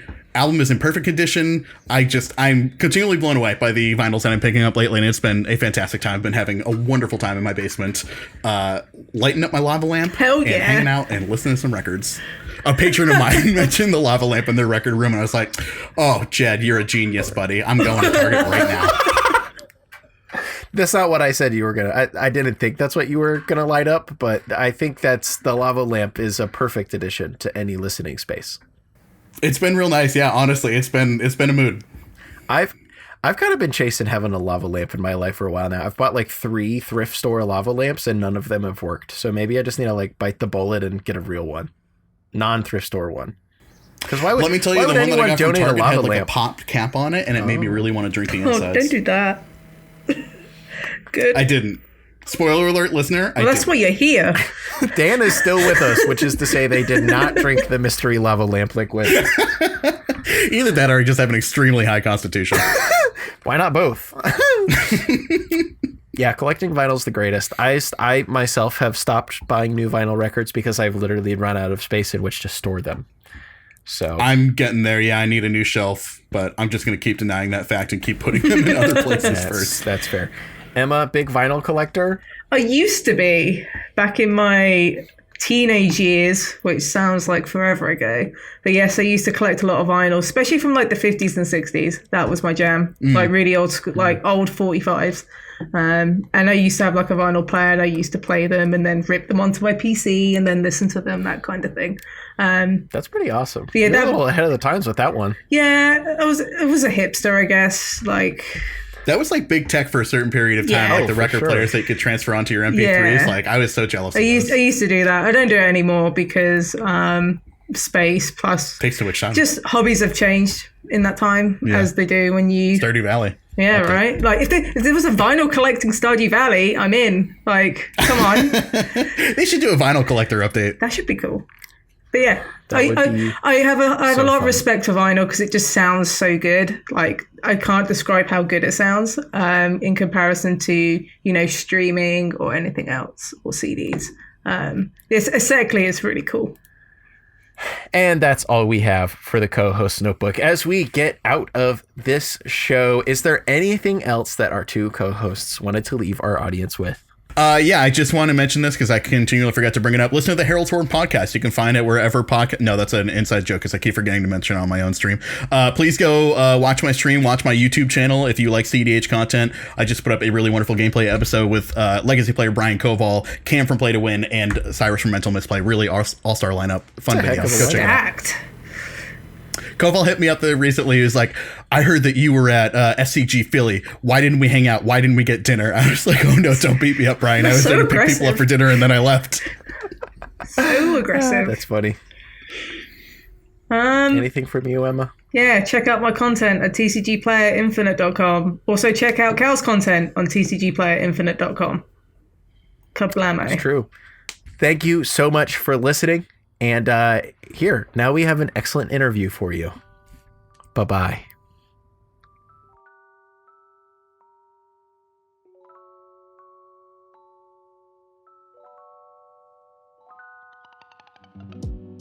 Hey, it's me again, Cal. I hope you're really enjoying this episode. If you are really enjoying it, consider joining the brass section and supporting us on Patreon. For just $5 a month, you can help me pay my bills and also the bills of the co-hosts. You'll gain access to our supporter exclusive show, Heraldic Banter, and you'll also get unceremoniously tossed into our Discord. Check out the link now in the podcast notes to toss us a few bucks. We really appreciate it.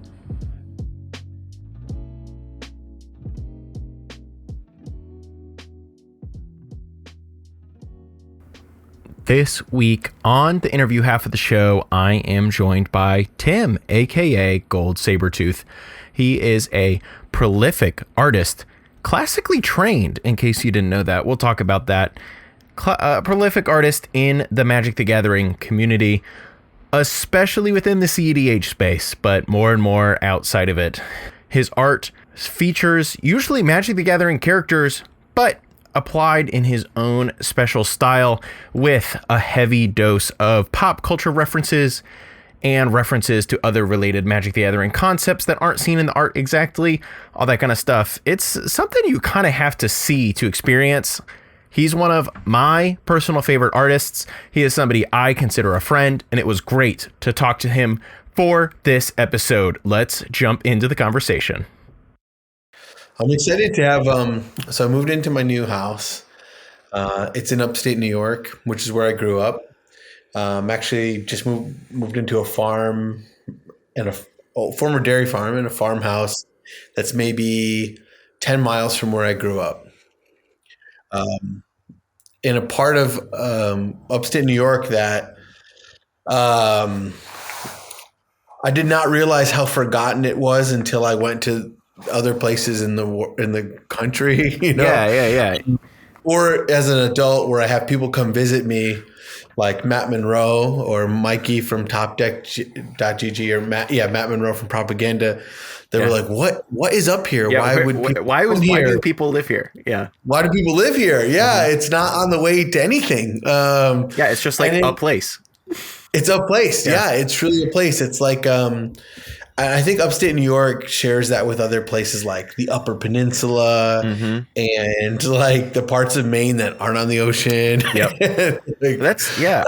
I grew up like in the Lower Peninsula of Michigan, but even where we were, that's kind of exactly how it was. Like, yeah, we were like, you could in theory drive from where we were to somewhere maybe, but it's just like hundreds of miles of cornfields. And for some reason, like 3,000 people live in this little community for some reason. Yeah. And some of it is just, inertia. They've been there, you live, and that's why I'm back. I'm back because my family is here. And I think some people are here because their families were here. Maybe at one time their families had a reason to be here. Those reasons long gone. And this is, but it's cool to be back. This is where I learned to play Magic. I learned to play Magic here. How did you learn to play Magic in the middle of nowhere? Middle of nowhere. Good question. It was 1994. My sister, we live in like Iroquois country, Haudenosaunee, and my sister's boyfriend was an Iroquois guy named Sean Thompson. And people don't know Thompson, whatever, it's a very popular anglicized like Iroquois surname. So it's like very Thompson's pretty popular. It must translate to something. I don't know. Yeah. But Thompson is a very popular surname, and he played Magic the Gathering. He was into high fantasy stuff, D&D, and maybe that was his entry point in. And I really liked him. My sister's older than I am, and he was a gentle dude who was like nice to my brother and I. Like my sister's boyfriend before that was like a wrestler, and he would like get in headlocks and like beat us up. Like, his sister like dated a jock named John Dunkel. I'm putting you on blast, John Dunkel. John Dunkel. Tim is doxing everyone on the podcast today. John Dunkel, man. Yeah, he was really hard on my brother and I, and we despised him. And his address was His address was works at Tractor Supply. John Duncan, no, he doesn't work at Tractor Supply. But maybe he does. Maybe Sean Thompson was like the. We really loved him. He was like he kind of reminded me in my mind of like Trent from Daria, and he was like, we thought he was really cool because he liked Magic and high fantasy. He drove like a chill, nerdy guy. Tall, really tall, and like super gentle. Like my brother, taught my brother how to tie his shoes. My brother would like fight with everyone in my family about tying his shoes, and like he was cool. But he taught me how to play Magic, and it was very important for me for two reasons. I mean, lots of reasons, but two main ones. I love art, and I love the art of Magic. and I fell in love with the art right away. From like those like Revised and Dark and Legends, love the art. And the second thing was I was a bright kid, and it gave me a place to like, nerd out about language and about games. It was a safe way and like an appropriate way for me to like interact with older people, So like I get to interact with like high schoolers as a fifth grader and like felt like their peer intellectually in a game. And chess can do that. Like I've taught chess before to kids. Kids are bright. And like sometimes games can be a great equalizer, things that are, there's certain, like I was talking to Kev about like sometimes someone's raw sharpness is on display in Magic and you can't deny it. Yeah, you're just like playing against someone and you're like, oh, this guy's just actually wicked smart. This person's crazy. Yeah, I was like, this person, I played with Matt Sperling, like Matt Sperling sharp. Yeah, exactly. Sharp. Like I'm not surprised. Incredibly smart person. Yeah. Yeah. We play with Brian Koval. Yeah. Dude sharp. Yeah, exactly. It's very rare where I meet like a decorated Magic player and I'm like, oh, not that sharp. That guy's dumb. No. But somehow who knows how to like pull off these breach lines. But so that was it. So it was nice to play. So my friends became a really older crowd of people. I was probably about 11 and I was playing Magic with like 7 and 18-year-olds. And it wasn't inappropriate. My sister was there as a chaperone. I had people like, I was really around a peer group for the first time. Even though I was young, I didn't really, like I liked by my friends, but I needed more out of I didn't have as much intellectually.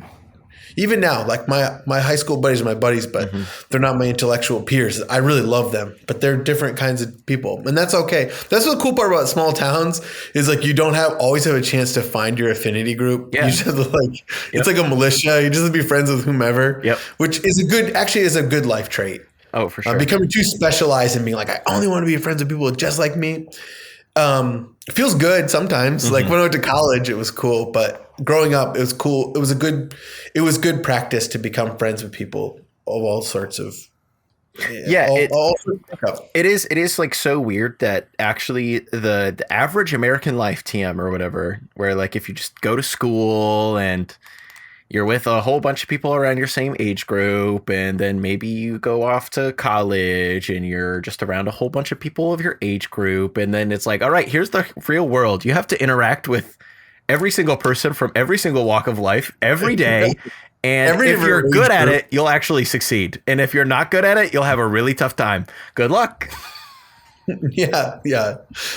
So that's what, and that was cool about Magic. Whereas like you're right, like age group, right, is kind of the thing that the thread that ties it all together for most of our lives. Yeah. But it's cool to have opportunities to have other threads tie you together. So this was nice to have like this game and something more intellectual for me. To tie me together. And like I love that. And I love the art. The art was the thing. Like if Magic was like Uno or like a deck of cards. And maybe that's why I didn't get into D&D when my older brother did, because he was not as talented as a visual artist or just interested as a visual artist, but he was really into language based things. So D&D was for him, but Magic not as much. Maybe. So I think like it's impossible for us to talk about Magic without talking about the art. And I think that's why people have such strong opinions about art and Magic. Oh, I just listened to that Ristic study about the faithless looting art, and like that was really clear, abundantly clear to me. Yeah. Okay. So let's pull back the window here a little bit. We've already gotten right into it, which is great. And I love it. But hello, listeners. I'm here with GoldSabertooth, aka Tim. You've already been listening to us talk for like almost 10 minutes, and I'm sure I will have introduced him. No, it's great. This is good. I'm sure I would have already introduced him ahead of time too. But Tim, you got to what I was technically planning on being the frame here, which is your relationship to art with Magic the Gathering. Oh, yeah. But no, I want to talk about you too. So hello, Tim. Welcome to the Herald's Horn, and thank you for joining me. Happy to be here. I really appreciate what you're doing. It's totally awesome. Thank you. I appreciate that. It's great to have you here. I've already said that, but I'm saying it again. All right. So Appreciate it. you got into Magic the Gathering thanks to the boyfriend of your sister, a very nice guy. And Sean got you and your brother into Magic, but your brother was more into D&D because you really latched onto art and also the game, but he was less about the art and then ended up doing more of role play and that kind of stuff. Okay, your older brother. Man, but my younger brother, I know this is confusing. My younger brother and I, we're both into art. Okay. I think the art was always important for my brother. Okay. Yeah. Okay. That makes sense. Okay. 3 brothers. You being three brothers. You being 2 of the 3. Number 2 of the 3. Yeah, I'm the middle brother. Okay. Sick. I'm the oldest brother of 3. Nice, dude. I know. There's nothing. Heavy lies the crown. What? Heavy lies the crown. Exactly. It's my job to check in on everyone. Hey, how you doing? You talked to mom recently? Oh, you have. How about dad? Oh, it's been 3 months. Well, maybe you should give him a call. Let's check. Exactly. So, okay, that's pretty awesome. And obviously, I would say the way that a great many people who know you now, whether it be like through Magic because they like have run into you and know you and because you're a cool guy. Many people have said that Tim is a cool guy. And enjoy playing Magic with him. And then when they play Magic with him, they say, "Oh, that guy's sharp." That's a bright kid. That's a bright kid. I hope so. But what a great many people know you for is your work in visual artwork. So like before you played Magic, were you already into art a lot? And then you were like, oh yeah, Magic's cool because the art's cool? Or okay, so it wasn't like Magic caused a love of art in you. It was like, oh, I'm already really into art and Magic has cool art. It definitely influenced my art. Mm-hmm. There's reasons. Where did your journey as a visual artist begin, Tim? Yeah. So there's reasons for people to develop a talent. Mm-hmm. There's many reasons. Mm-hmm. But whether it's like the talent has to come from hours, and what incentivizes those hours is different for everyone. Some people can be obsession, passion, but also human connection. And for maybe it was a combination of all 3. But human connection because my mother, she's deceased, was a painter. Her mother was a painter. My father is a printmaker, and my grandfather was a printmaker. Whoa. So it was a way for me to connect with my family. When I was young, my dad was a plant manager. It's very upstate it's a very Rust Belt story. My dad was a plant manager for a cut and sew plant that my uncle owned. And after in the early 90s, following like subsequent, I think it was Bush and then Clinton, they signed a lot of legislation that cut tariffs and sent a lot of jobs overseas. And the manufacturing portion of upstate New York, a lot of it was dead in the water, dead overnight. Immediately. Was a lot of it cut and sew stuff? Yeah. So in upstate New York, this was called Nortogs. It was a company that did silkscreen printing. And my grandfather was a printmaker. And he did a graphic designer and illustrator. And his brother, who was my dad's uncle, was in charge of more like the business side of things. And he got into producing silk screens for Adidas and Disney and all these other things, and it employed tons of people in our area. My dad was a plant manager after he retired from the military, and then it was gone. And we were completely in poverty. Yep. There was nothing. So my mom would actually went to the local newspaper, the Penny Saver in or the Evening Sun maybe in Norwich, and she would get these big reels of paper. I'm making the size with my hands. If you can't see, it's off screen. These big reams of paper that were the ends of the newspaper rolls, and she saw them like throwing them out. She's like, "What are you doing with those?" One time, give them to me. Like, oh. Yeah, she was like, I have two boys that like love to draw, and so she would bring them home, these big paper rolls, and it was almost like an early Bayonne tapestry where my brother and I would just be like drawing these like long narratives on these like long rolls, and my mother would clip the good sections, and my dad started up the silkscreening business that his father had done and his uncle had done in our basement. And my dad actually, in kindergarten, I had a birthday party, and my dad actually like helped me and my mother like pick my favorite drawings from that like tapestry, all the drawings we were doing. And shot a silkscreen. At 5, I like learned how to like with my dad, shoot my own silkscreen and pull my own screens. And I made T-shirts. Everyone was like Tim's birthday party. That's so cool. And it had like a whole menagerie of like monsters on it. And I somewhere I still have one. That's so cool. And my mom and dad helped me do that. That's so sick. That was like art. I think art was yeah. That was it. It's like kind of almost the family business. It is a family business. Everyone in my family does it. But, for me, it was a really good way to like make friends. Like when you're in school, there's like the tallest kid. There's the fastest kid. You're like, there's the richest kid. And there's like the art kid. There's the kid who can draw really well. It's like, so like first I had to, when I was new to the school, I had to like dethrone this one because we had to move, and like I had to dethrone the one kid. I had the kids like set up a drawing contest. They're like, David is the best artist, but he can only draw dolphins. That's his thing. They're like, so if you can draw a dolphin better than him, he's toast. Like I had like insider information.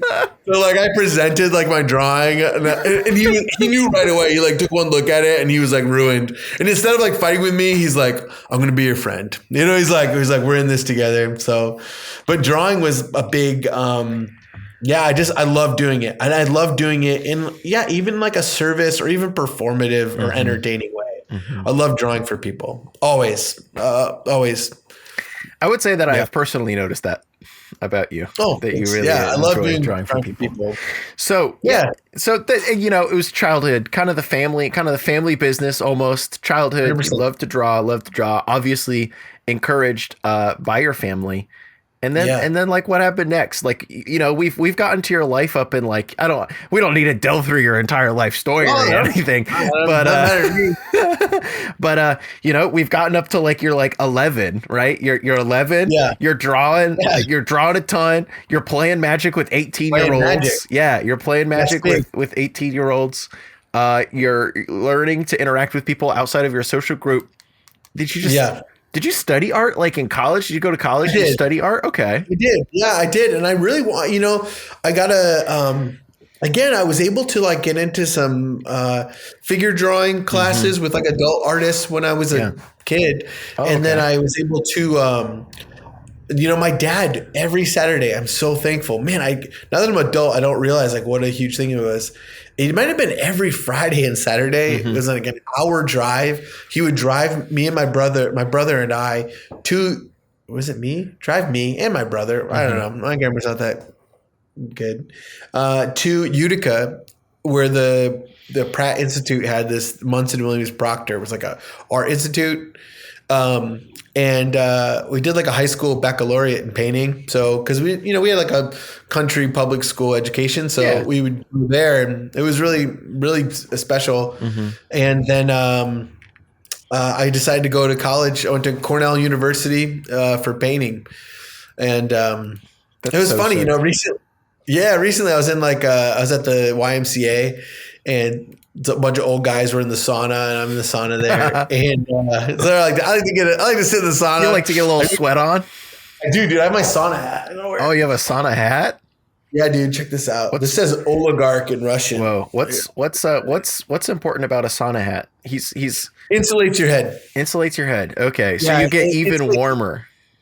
But also protects your head in both ways. It insulates it from extreme heat, and it's just kind of nice. You can stay longer when you protect your dome. Okay, that makes sense. The more you know. Yeah. But I was in the sauna and someone said it came up. People were, older guys like to talk about where people went to college or something. And I went to Cornell, and he's like, "Oh, what'd you study?" And I said, "I studied painting." And he goes, "Oh, I bet that pays the bills." And kind of nudges the guy next to him. And I just looked at him. I said, Yeah, it does. Let's pay the bills. It does pay the bills. And That's what I do. love doing it. I'm busy as hell, and I love what I do. What'd you And he do? was Work in just a factory in upstate New York and lose your job? I know. And he was kind of like, "Oh, okay, well, good for you." And I was like, "Yeah, good for me. I'm happy. I love drawing." Like, Yeah. And I think it's the truth. Like, if you love anything, it'll work. If you love it, it'll work. It really, really will. It'll work. So then I studied painting, drawing. Absolutely loved it. I don't know why I think I got away from it as a profession for practical reasons. I became because it didn't pay the bills for a while. Yeah. It didn't pay the bills for a long time. I went and got a master's degree in English at the Ira Writers Workshop in fiction. I studied writing, a real bill payer. Yeah, another real banger right there. Real bill payer. But you know what's funny? Like the universe was even showing me signs then, because even when I was at Iowa, all of the bylines I was getting, all of the jobs I was getting for like the Paris Review, the Atlantic Magazine, the BuzzFeed, all these like big, popular, prominent literary outlets. I was never getting hired to like write for them. They were only hiring me to draw for them. You're like, "Hey, can you draw something like, for us?" They're like, "I don't care what this guy's writing, but he can draw like a wiener dog really well." So I got hired to do what it's called incidental illustrations for a lot of magazines, where I would draw like like a lot of little stuff like in the margins that are like related to the story or whatever. Yeah. Yeah, you're the only person I've talked to that knows what that is. But yes, that's exactly it. I studied journalism in college. Oh, okay, yeah. And I spent a lot of time. I've spent a lot of time looking at magazines. Yeah. So that's what I did. I did incidentals for a lot of magazines. I never got to do covers of their own art department. Never got to do covers, but I did do interior illustrations for lots of literary magazines and journals. The money is not good for that, but it paid the bills. Maybe it paid some bills. Okay. Paid some bills. Okay. And I think a lot of people will say this about magic. I hope I'm not talking too much. No, you're not. Look, we're here to talk about you. I could say nothing for a half hour. It would be a net positive. I'm getting self-conscious about talking so much. That's fine. I would say that sometimes we find ourselves into certain things that like can feel like a tangent, or they don't seem to. It doesn't seem to add up. I was like, wait, I'm an artist. I got an English degree. I teach college, but somehow I do some freelance journalism stuff. But I'm like really interested in Magic the Gathering. And then I saw this meme one time. It was like, "Magic's cool. Yeah, magic's cool and all, but have you ever tried facing your problems?" And I was like, what? I felt like so wounded by it. And I was like convinced. I was like, no, I'm so passionate about this that there has to be a reason. And it's not purely that I'm like avoiding something else or like retreating into something nostalgic and emotional for emotional sustenance. It's not an act of weakness. I'm like, everything in my being tells me like, I love Magic. I love the community. I love the game, and I love the art. And these things kept like coming together. And so I was going to LGS, and there was some truth to that meme. Like I wasn't totally happy in my life. I'd followed my wife for her work everywhere we went. My wife is a healthcare provider, and her job was moves the around. bill Yeah, payer. yeah, for sure. And it moves around. Yep. So I was always in a new town, and like I didn't have any friends. I didn't know anyone wherever we would go. We were living on Native American reservations in Montana and Arizona. I didn't know nobody. My wife had coworkers, but I would be working remotely for journals and things. I didn't really know anybody. Remote work, albeit convenient, made it. It's definitely lonely. Yeah. It was lonely. Yep. And I was lonely. And that's when I got back into Magic. I was lonely. I drove myself about an hour and a half from the town Tuba City, which is a reservation town on the Navajo Hopi reservation, to the largest town nearby off the reservation, which was Flagstaff, to go play at an LGS. Just to by myself and play F&M and then drive home and get home at an hour and a half, get home at 1 in the morning. Yeah, get home at 1 in the morning and just go to sleep. But what I found was I was going to play, and it just out of necessity, I didn't have any tokens for like a plant token. I had like a colony garden, and I went and I like got my art pens, and I was like, I'm going to make some plants for myself, and I'm going to make some other stuff, and I brought them with me.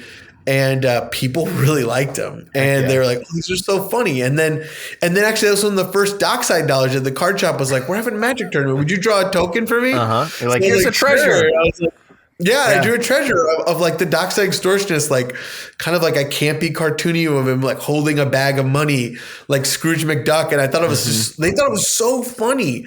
And then I was like, wow, like I'm doing that thing again where I'm uncomfortable and I'm lonely and I'm falling back on like my talents to like build community and meet people, and it worked. I just started doing them, and then certain things just went viral. That's it. I started just making them for just being lonely, playing Magic, and doing art to try to make friends and influence people. Yeah, for sure. And for perhaps the uninformed listeners who don't know of Tim or don't know Tim very well, Tim is now, I would say, quite well known and quite successful at doing commissions, doing stuff just for Tim, all this kind of stuff, and it's all.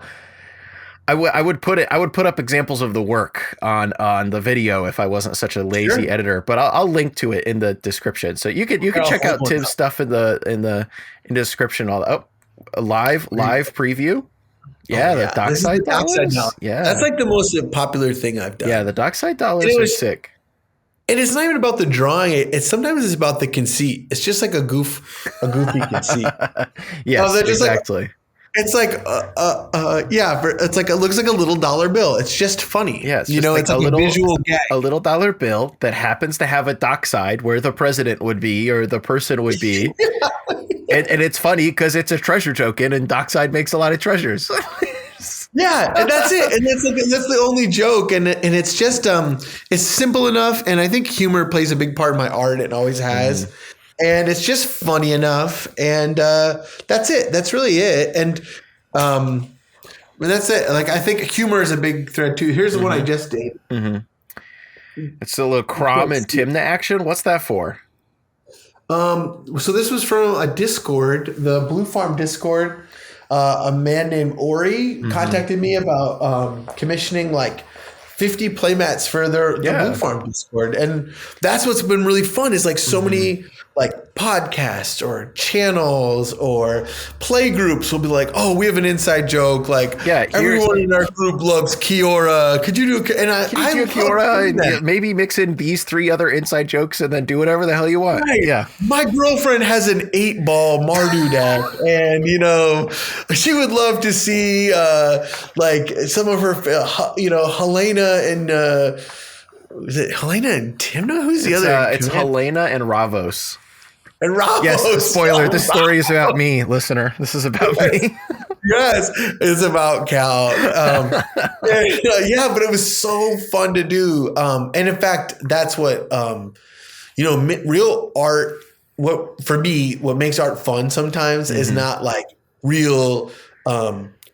Real freedom is not doing anything. It's not like do whatever you want.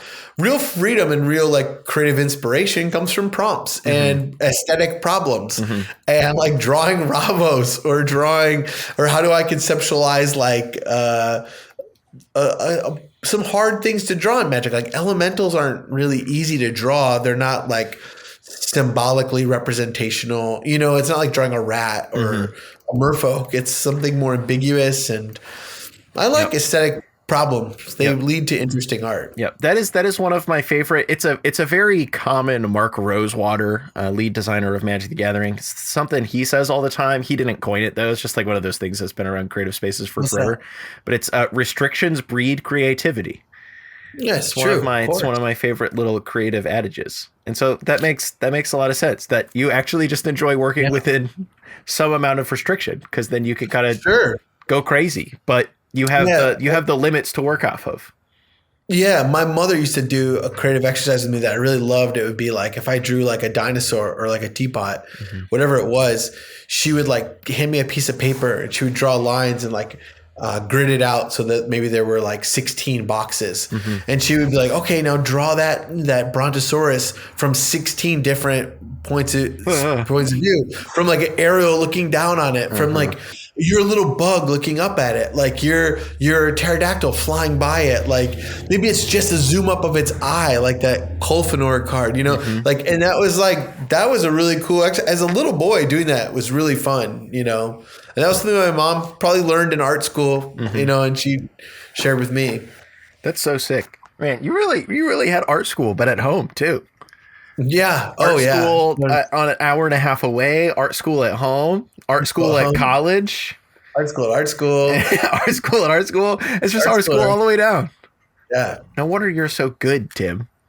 So, I love it. I think exactly. And that helps. Good at anything you love. Yeah. If you love it, you're good at it. Yep. Exactly.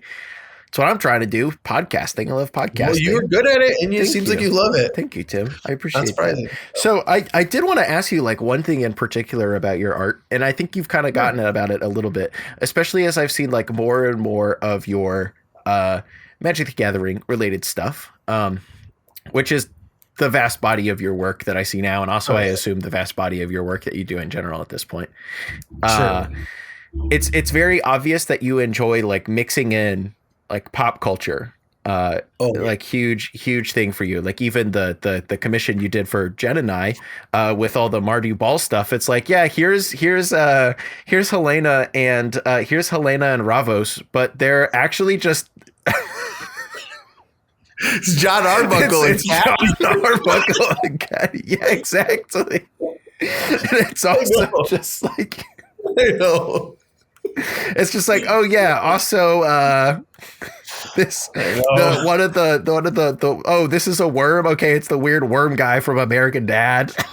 Yeah, I don't know his name. Yeah, he's the alien. Yeah, it's like the alien from American Dad. And now let's put a huge 8-ball on his head because he's a ball. No, he's a ball. What it's is it? 8-ball.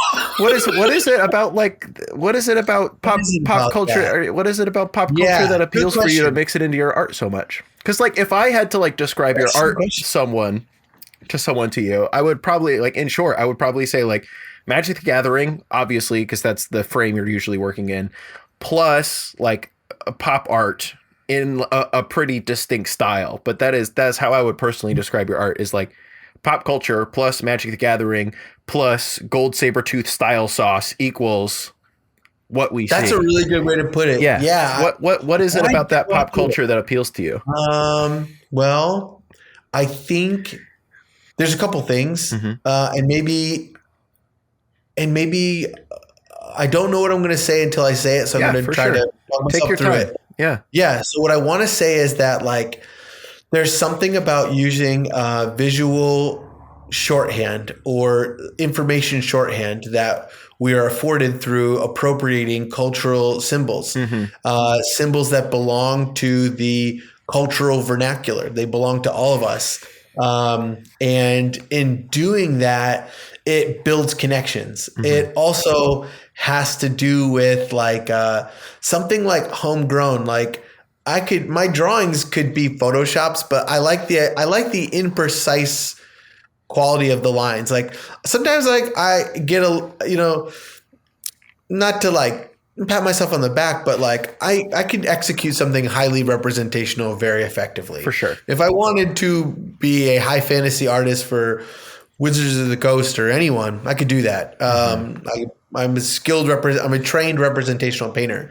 But that is what a robot can do. AI, what a robot can't do is have a sense of humor, and a sense of humor.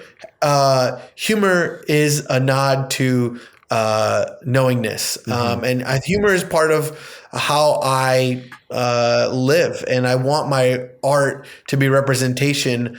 I want my art in some way the experience of viewing my art in some way to feel like the experience of spending time with me.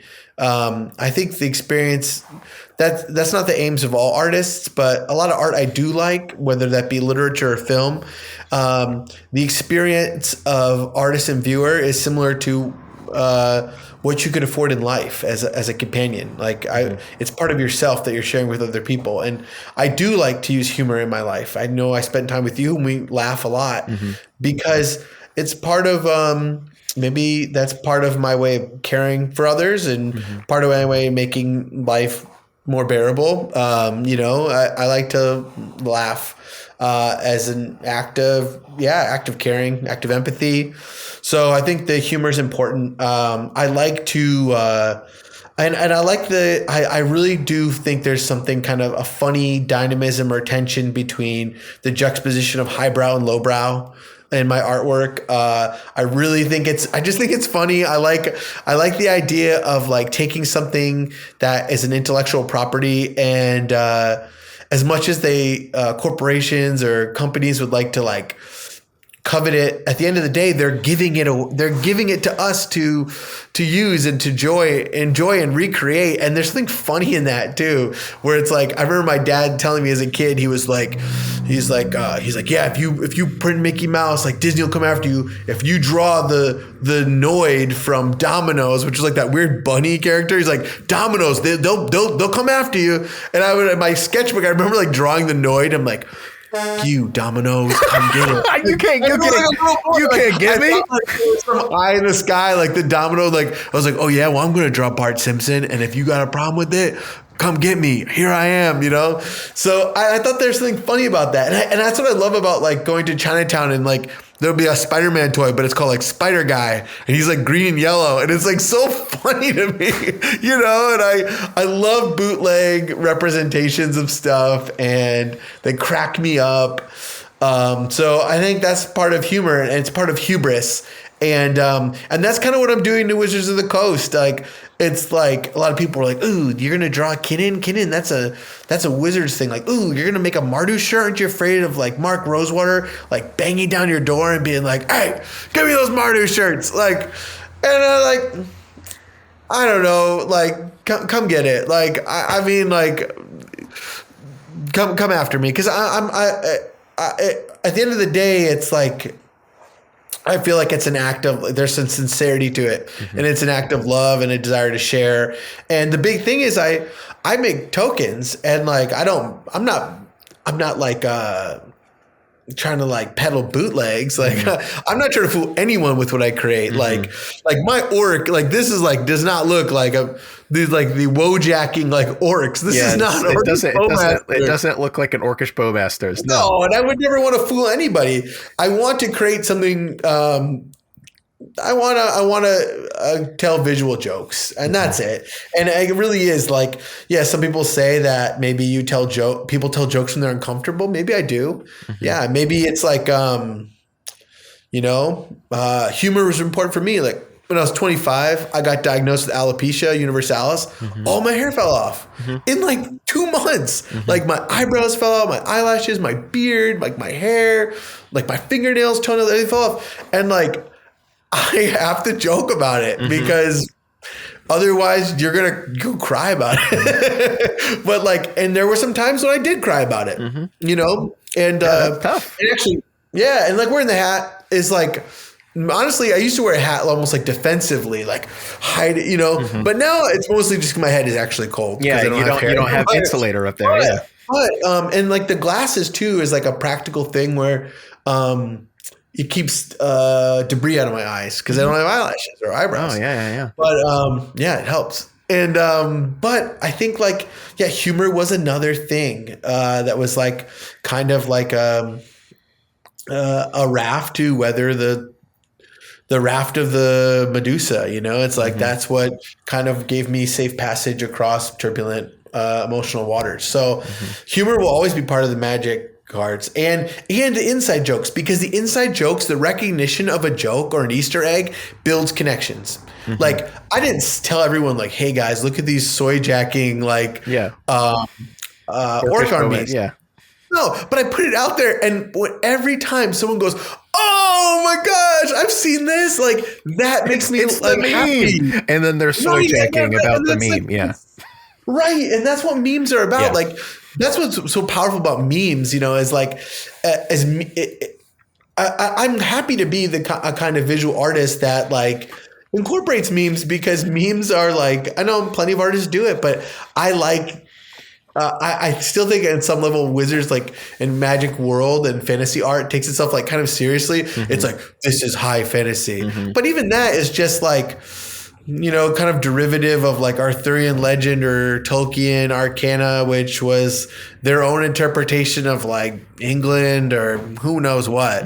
But I feel like all art, whether you like it or not, is an art of its time, and the memes are the art of our time, and it builds connections. We send memes to our friends to make them laugh, but also to communicate something like stuff, yeah. a knowingness. Yeah. So when I create like the Orcish Bowmaster's playmat, I have one over here somewhere, but the Orcish Bowmaster playmat was interesting because it's a lot more subtle, because it's mostly just the composition, but you can see here.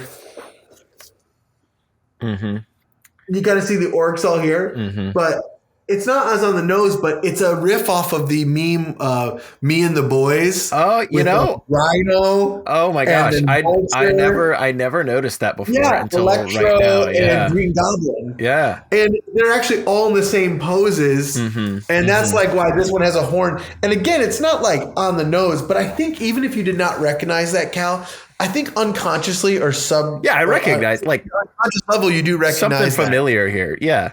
Yeah. So that's important to me. That's why I think that's what it is. Somewhere there was a coherent answer. Hey. Maybe not.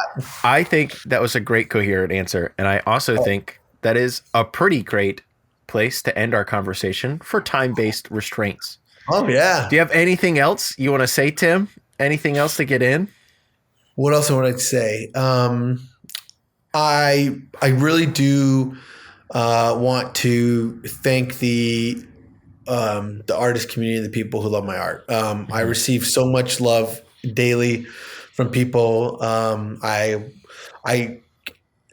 There isn't a day I don't like tune into like just some magic show or watching gameplay channel and see one of my tokens or one of my playmats, and it's not it's not met with anything other than just intense gratitude. There's no like haughtiness. I don't feel competitive with other artists. I truly mean that. Like I want other artists to succeed. There's no one doing what I'm doing. I'm not trying to do what anyone else is doing. There's plenty of room for all of us to eat. And I want artists helping artists. And I also want to give a shout out to like all the people who like share my art and like hype me up and like share and commission me and hire me, and it's my sincere joy.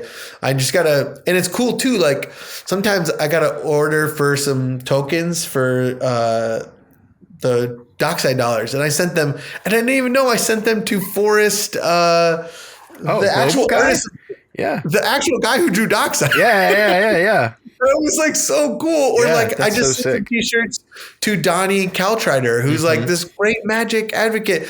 And I sent a t-shirt to Modfly with their real name, and I didn't know it was them. It was such like a wonderful experience to be sending art to people and sharing in that way. And so I'm just unbeknownst to me, you sent me a sick Malcolm. Oh Sick yeah, little Malcolm. Yeah. Didn't even know you. It's on the other side of my office. Dude, that's what I love to do. Yeah. So I'm really thankful. I think of myself as like the people's artist, but I wouldn't be the artist of the people. So I'm really thankful. Tim, thank you so much for joining me. I appreciate it. And especially thank you for joining me. A little peek behind the curtain here, listeners, as we're wrapping up. Tim joined me on like a Well, originally like a 48-hour notice and then like a 24-hour notice. And then this morning I was like, hey, bro, can you do it in like in a half hour? Now that we're actually texting back and forth, are you free like right now? And he was like, you owe me a Waluigi sandwich now. Okay, I will buy you a Wario sandwich when you are in town. Wario. Look, easy to mix up. I will buy you a Wario sandwich when you are in Columbus, Ohio next. All right. Thank you, Tim. Thank you. Bye, guys. Thanks so much for listening to this episode of The Herald's Horn. If you liked what you heard, consider giving us a review on Apple Podcasts or Spotify. If you really enjoyed listening, you can support us directly on Patreon. I'll even send you a sticker in the mail. Every little bit helps us make the best podcast we can for you. Check out the link in the podcast description. Herald's Horn is hosted, edited, and produced by me, Cal Jones. The co-hosts are Emma Partlow, Lexi, better known as Black Girl Mage, and Dan, better known as Moderately Anonymous MTG. All of our info also lives in the podcast description. You can follow the podcast on Twitter at Herald's Horn and any place else you can find us too. If you want to reach out to me about the podcast, hit up editorial@heraldshorn.com. I'd love to see your email. Thanks again for listening to the Herald's Horn. We're having so much fun creating it. See you in 2 weeks.